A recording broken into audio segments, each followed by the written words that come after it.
everyone, and welcome back to Hot Tea. Boy, the YouTube elite have been busy this week. Today we have a teacup filled to the brim and ready to spill, so get ready for this week's stories. But before we get into it, be sure to give this video a thumbs up, hit the subscribe button, and follow us on Twitter. As always, everything in this video is alleged, and now let's get into the tea. Gabbie Hanna released what fans are assuming are new lyrics, but could potentially be a preview of a new poetry book or something for her Trauma Queen tour, I guess.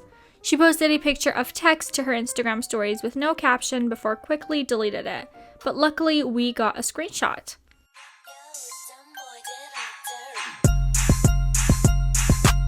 Yeah, I'm the monster, that's me, but the courts always let me walk free cause I'll only ever be guilty by insanity. In the end, you can't blame me.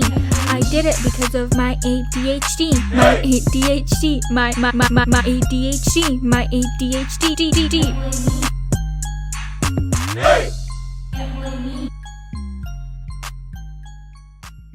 We aren't totally sure what she is up to this time, but you know we will update you guys when we have more. And now some news about literally no one's favorite brothers, the Paul brothers. It seems like Netflix is willing to try just about anything at this point, and they're jumping on the questionable reboot train by bringing back a version of The Sweet Life in Space. But since the Sprouse twins don't want to do it, Jake and Logan have been cast in their place. I imagine since it's on Netflix instead of Disney, we are in for some real disappointing nostalgia and some very confusing attempts at provocative humor. We don't know who is who yet, so make sure to put your guess in the comments down below. I'm thinking Jake will be Zach and Logan will be Cody. Speaking of the Paul brothers, Jake Paul and Tana Mongoose shocked fans when they were seen attending a party together. Sorry, I should clarify since we call Tana Mongeau Tana Mongoose, but I literally mean he brought a mongoose named Tana to a party. Guess he ran out of human women who will willingly get within 10 feet of him. Party guests say the two left separately and we probably won't see them together again.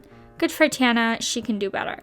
For the 47th time, internet scum Keemstar has once again retired, though this time he might be serious. Fingers crossed. It looks like he has finally found his passion and a great retirement facility with lots of friends, and he fits right in. Fingers crossed this retirement sticks and YouTube and 20-year-old women can be rid of him for good. A self-identified sorceress named Indigo Moonstar appeared remotely on the H3 podcast this week with claims that she is the reason Trisha Paytas never makes the right choice. She said back in 2011 she had a sexual relationship with Trish, and when the sorceress wanted to make things official, Trish said, "LOL, no, sorry."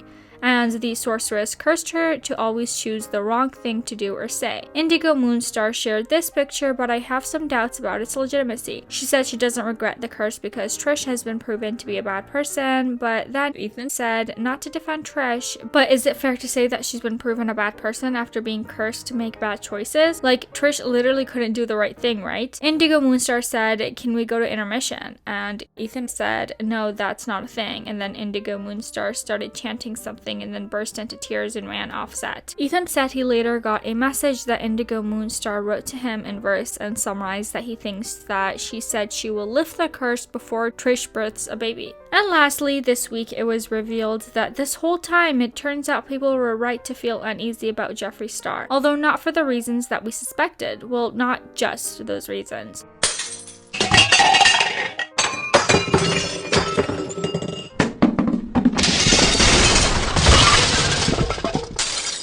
New York Times published an article alleging that Jeffree is actually Yakov Jebadowski, a passenger of the Titanic and retired banshee who actually did survive the shipwreck, but then immediately died upon returning to shore, at which time he fell back into the ocean. Since then, a group of 1,000 seahorses turned him into a flesh sack that could fill and control. This whole time he has been a skin suit filled with seahorses. The banshee part definitely makes sense, but the seahorse thing is pretty hard to wrap my mind around. But yeah, that's it for today, you guys. Be sure to let us know what you think because it was a crazy one this week and I love hearing what you guys have to say.